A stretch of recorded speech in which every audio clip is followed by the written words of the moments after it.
Bonjour Père Benoît Grière, bienvenue dans notre nouveau blog qui va donc fêter notre deuxième édition. Et nous voudrions avec Marc Vincent revenir avec vous sur la réédition, la troisième édition plus exactement, de l'anthologie Une année avec Saint-Augustin, de Bayard Religion, anthologie à laquelle vous avez été associé, je crois. Cette nouvelle édition est enrichie d'un portrait du pape Léon XIV. Est-ce que vous pouvez nous redire dans quelles circonstances vous vous êtes rencontrés alors que vous étiez supérieur général des Augustins de l'Assomption? Oui, c'est justement cette circonstance-là qui m'a permis de rencontrer Robert Prévost, qui était prieur général de l'ordre de Saint-Augustin, 96e prieur général de l'ordre de Saint-Augustin, Robert Prévost, un Américain né à Chicago. De mon côté, moi j'étais le 10e supérieur général des Augustins d'Assomption, une congrégation qui est née en 1845, donc une ancienneté beaucoup moins importante que celle de l'ordre Saint-Augustin, qui est née au XIIIe siècle. Donc, élu général de l'Assomption en 2011, il y a à Rome ce que l'on appelle l'Union des supérieurs généraux, qui a d'ailleurs été initiée sur l'initiative d'un assomptionniste, le père Gervais Quénard, qui était mon prédécesseur dans la charge de supérieur général dans les années 1930 jusqu'en 1960. Donc ce supérieur général avait eu l'idée de fédérer les supérieurs généraux qui se trouvaient à Rome. Donc c'est ce travail d'unité finalement qui est très augustinien, permettre à des gens qui ont une affinité ou qui n'en ont pas forcément, mais de collaborer pour le bien de l'Église. Donc l'Union des supérieurs généraux est née dans la foulée, dans les années 30, et c'est une œuvre qui permet donc de rencontrer les supérieurs généraux réunis à Rome tous les 6 mois. Ce sont des assemblées semestrielles. Donc c'est à cette occasion, il y a 2 assemblées, il y en a une en juin et une en novembre. C'est celle de novembre 2011 où tout jeune, enfin tout au moins tout récent supérieur général des Augustins de l'Assomption, je me trouve donc à cette assemblée qui dure 3 jours et qui rassemble plus ou moins 100-120 supérieurs généraux, disons. Et parmi eux, il y a des généraux de la famille augustinienne. Donc moi j'étais assez impressionné de me trouver avec le supérieur général des Jésuites, le maître général de l'ordre des Dominicains, ou avec d'autres congrégations qui sont prestigieuses, les Lazaristes, les Salésiens, enfin tous les grands noms de la chrétienté ou des ordres de l'Église catholique. La congrégation de l'Assomption est beaucoup plus modeste, c'est 1 millier de membres. Ce n'est pas insignifiant, mais on est quand même petit par rapport à d'autres. Et il faut trouver sa place. Il faut trouver sa place dans cette assemblée et découvrir comment ça fonctionne. Et spontanément, Robert Prévost, apprenant qu'il y avait un nouveau supérieur général des Assomptionnistes, est venu vers moi pour me saluer. Quel portrait vous faites déjà à l'époque, quel profil vous découvrez de ce responsable? Alors, un homme très, très calme. Il m'a impressionné par sa pondération, il est placide. C'est quelqu'un qui écoute beaucoup. Nous avons parlé en anglais, parce qu'il est plus à l'aise en anglais qu'en français, sa langue maternelle, l'anglais, ou l'espagnol, qui est une langue qu'il a adoptée pendant de nombreuses années comme missionnaire. Donc, il vient vers moi et il parle de l'Union des supérieurs généraux et de m'accueillir comme membre de la famille augustinienne. Ce qu'il faut savoir, c'est que dans l'Église catholique, il y a 3 ordres qui sont de l'ordre de Saint-Augustin et une multitude de congrégations qui sont souvent nées au XVIIe, XVIIIe et XIXe siècle, qui sont d'obédience augustinienne, plus exactement. Donc les grands ordres, les 3 grands ordres, il y a l'ordre de Saint-Augustin, qui est le plus ancien, comme je disais, au XIIIe siècle, un ordre mendiant. Et puis après, il y a eu 2 ordres réformés qui sont issus de l'ordre de Saint-Augustin il y a les augustins récollets, qui sont surtout présents dans le monde hispanique et qui sont à peu près aussi nombreux que les assomptionnistes. À peu près aussi nombreux que les assomptionnistes. Et il y a la dernière branche, ce sont les augustins déchaux ou déchaussés. Et ces augustins déchaussés sont à peu près 300, 350 dans le monde. Donc nous, assomptionnistes, nous sommes une des plus récentes branches agrégées à l'ordre de Saint-Augustin, puisque dès le vivant du père Emmanuel d'Alzon, nous avons sollicité notre appartenance à l'ordre de Saint-Augustin. Et ça s'est concrétisé dans les années 20. Alors, il y a eu deux événements. Il y a eu une première agrégation, mais les traces de l'acte officiel ont été perdues. Donc Gervais Quénard a sollicité à nouveau cette appartenance à l'ordre dans les années 20, ces années 20 ou les années 30. Il a sollicité à nouveau l'agrégation de la famille assomptionniste à l'ordre de Saint-Augustin. Alors Robert Prévost, bien évidemment, ce n'est pas quelqu'un que j'ai fréquenté très souvent, puisque lui-même était en fin de mandat. Moi, je suis arrivé en 2011, et il a fini son mandat de prieur général en 2013, c'est-à-dire 2 ans après. Et comme les assemblées sont semestrielles, nous avions l'occasion de nous saluer, de discuter un petit peu, pas de façon très profonde, mais à chaque fois j'ai reçu un accueil fraternel, et c'est ça qui m'a marqué, un accueil très simple, d'un homme abordable. Bien évidemment, je ne pouvais pas m'imaginer un seul instant à ce moment-là qu'il serait pape sous le nom de Léon XIV.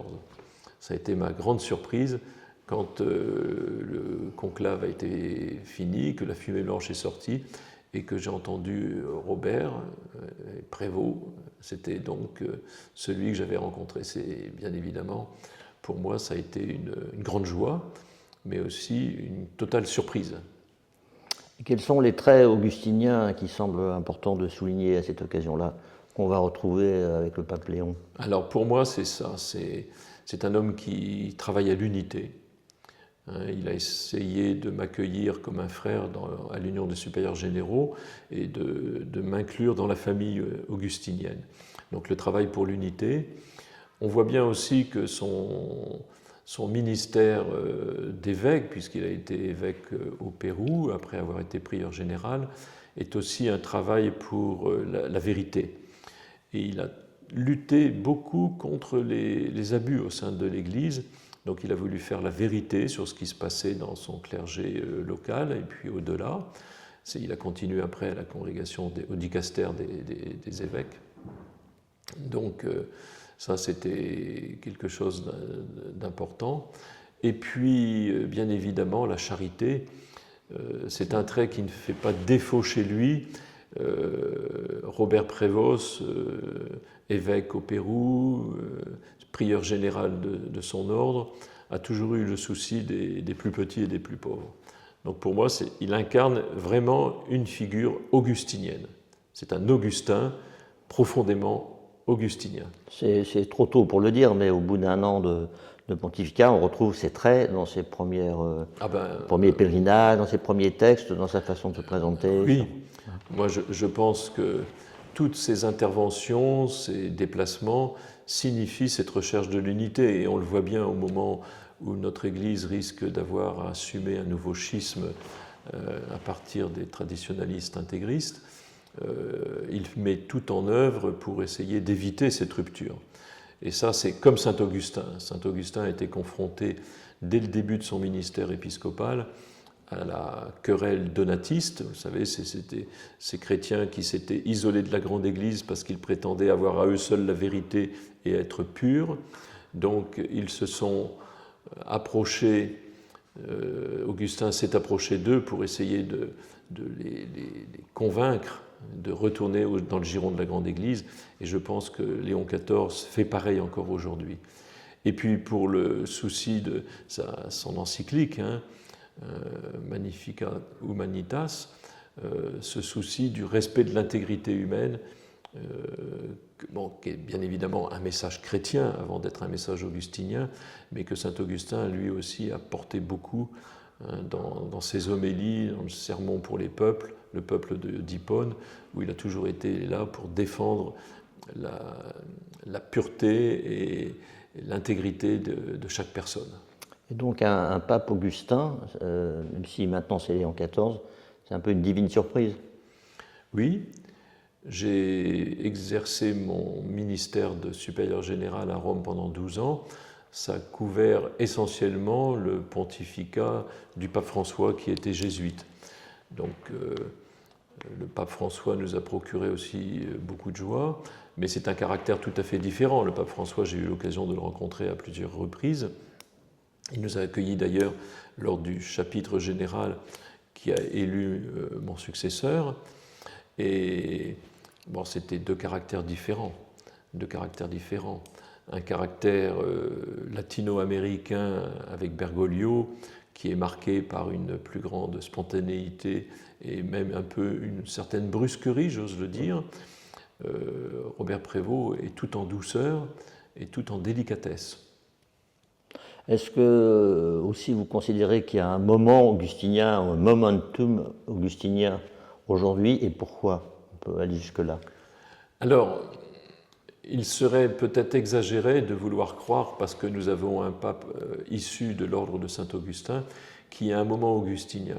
Mais cela nous rappelle profondément que Saint-Augustin est un des docteurs principaux de l'Église catholique et du christianisme occidental, parce qu'il est justement un homme qui travaille pour l'amour, pour la vérité et pour la charité.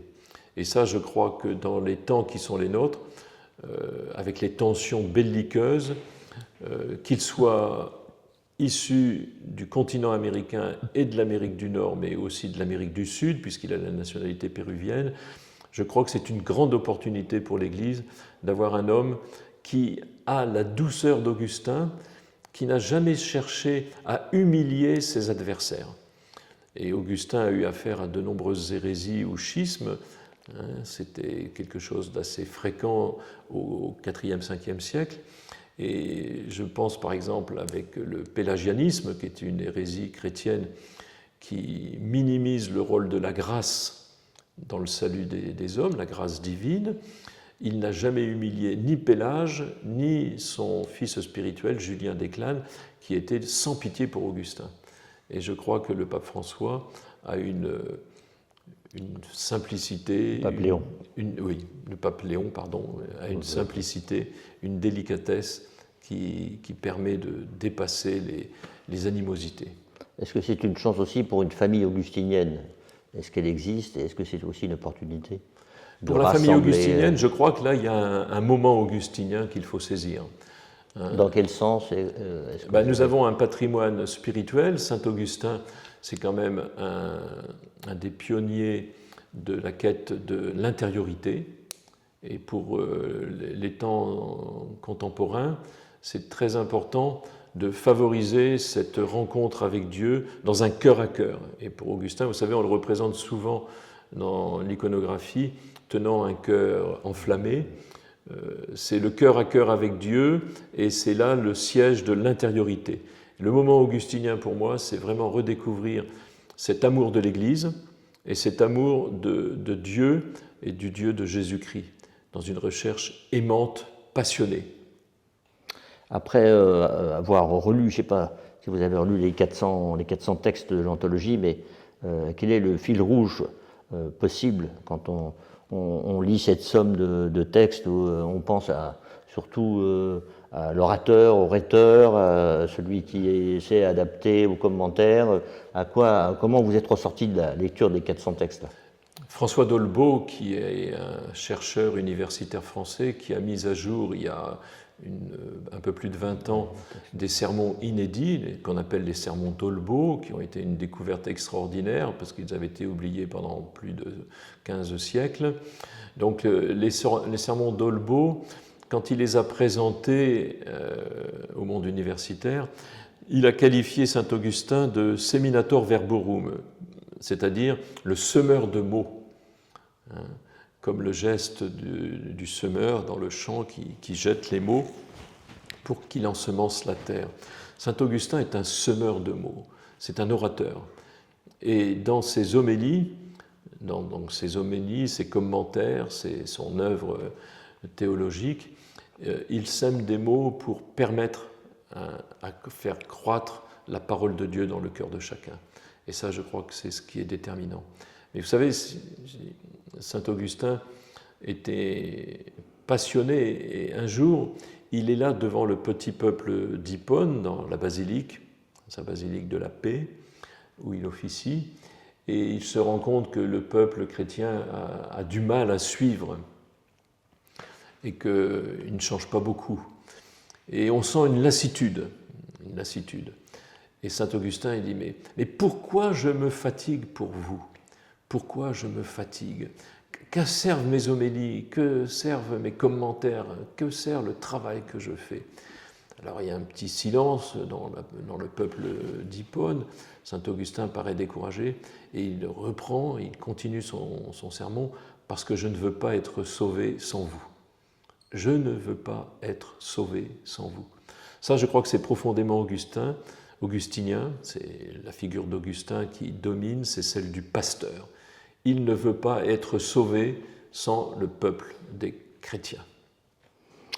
Est-ce que saint Augustin, ça s'exporte bien? Vous avez pas mal voyagé un peu partout, on va dire, dans les différents continents, issus du monde romain, méditerranéen. Qu'est-ce qui explique que c'est une source qui s'adapte aux différentes cultures ou qui interpelle les différentes cultures? Aujourd'hui... Alors, il interpelle les différentes cultures déjà par son origine. Saint Augustin était un métis culturel. C'est un Africain, mais avec culture romaine. Donc, c'est quand même quelqu'un qu'on peut qualifier. Il y a eu un colloque à Alger il y a une vingtaine d'années, Augustin l'Africain. Et ça, je crois que c'est important de se souvenir que Augustin est originaire du continent africain, mais il incarne une culture latine. Et cette culture latine, c'est l'universalité, c'est la catholicité. Et Augustin est reçu, suivant les continents, avec différents déplacements, qui ne sont pas toujours les mêmes axes, mais il est reçu en Asie. Nos frères vietnamiens travaillent sur saint Augustin, nos frères africains travaillent sur saint Augustin, et bien évidemment, nos frères d'Amérique du Sud sont passionnés aussi par Augustin, parce que l'évangélisation en Amérique du Sud a été portée par les grands Augustins, l'ordre de saint Augustin, par les franciscains et les dominicains, donc il y a une tradition augustinienne qui est assez marquée. Donc il y a une opportunité là aussi à saisir. Réaction à notre premier numéro du blog. Merci de nous aider à découvrir saint Augustin, avec qui on a toujours beaucoup de mal.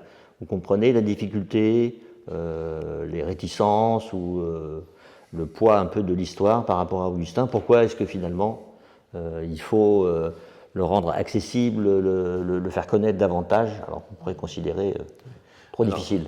Saint Augustin n'a pas toujours un accès facile, mais si on prend par exemple la Cité de Dieu, la Cité de Dieu, c'est une œuvre immense que saint Augustin a travaillé pendant une quinzaine d'années pour arriver de la conclure, mais la Cité de Dieu reste aujourd'hui au cœur des débats sur la théologie politique.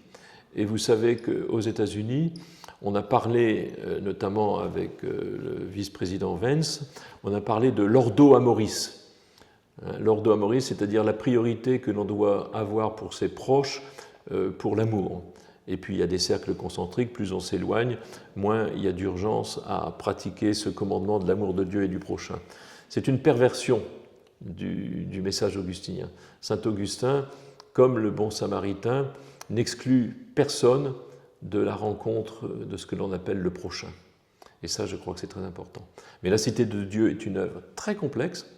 C'est un traité sur la vraie religion, c'est un traité sur le bonheur, mais cette œuvre-là, il faut quand même un bagage culturel basé sur les humanités latines, sur le monde de l'Antiquité. Donc il faut avoir quand même un arrière-fond, mais il faut avoir des guides de lecture. Voilà, quels seraient vos conseils pour entrer dans l'œuvre de saint Augustin sans être effrayé et en lire une biographie d'Augustin. Une bonne biographie. Il y en a plusieurs. Moi, je conseille celle de Serge Lancel, qui était universitaire, qui est décédé il y a une vingtaine d'années. Serge Lancel, Saint-Augustin, chez Fayard. C'est un très très bon livre. Et puis, bien évidemment, après, lire les confessions d'Augustin. Et ça, c'est accessible. La traduction des aveux, par exemple, de Boyer et d'autres, enfin, c'est pas... Alors, toutes les traductions sont intéressantes. Le fait, c'est d'en consulter plusieurs. Alors, vous avez des traductions qui sont parues chez Garnier-Flammarion en livre de poche qui sont accessibles, hein, de Mondadon, de Trabucco. Vous avez les traductions de la bibliothèque augustinienne qui sont très bonnes, mais d'un accès un peu plus onéreux. Et puis, les aveux de Frédéric Boyer, pardon, Oui. de Frédéric Boyer. Frédéric Boyer, oui. Oui. Donc, qui permet là de confronter certaines traductions et d'avoir quelque chose de très beau. Et quelle est la prière de l'ancien supérieur général et du responsable de formation actuellement, avec Augustin chaque jour? Est-ce qu'il y en a une qui prière est favorite, ou un texte, ou quelque chose qui vous inspire? Il y a beaucoup ou une phrase Une phrase, bon, elle a déjà été dite dans ce podcast, c'est il vaut mieux un boiteux sur le chemin qu'un coureur hors de la route. Parce que je crois que c'est notre vie chrétienne qui est marquée par un certain nombre de faiblesses et de fragilités, mais si on est sur le chemin qui s'appelle Jésus-Christ, alors nous sommes sûrs d'arriver au but qui est la patrie, c'est-à-dire le royaume de Dieu et le Christ lui-même. Merci.